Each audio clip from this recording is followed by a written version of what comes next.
আজকের recipe potato chaat বা আলু মাখা।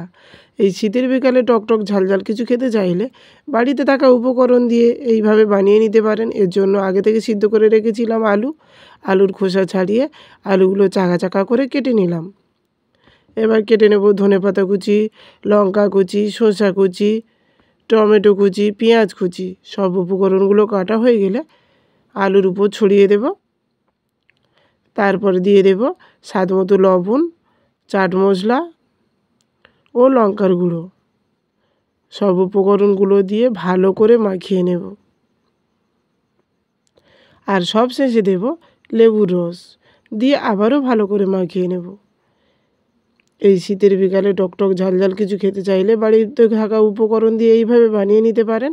আর হ্যাঁ, খেতে খুব সুন্দর হয়েছিল।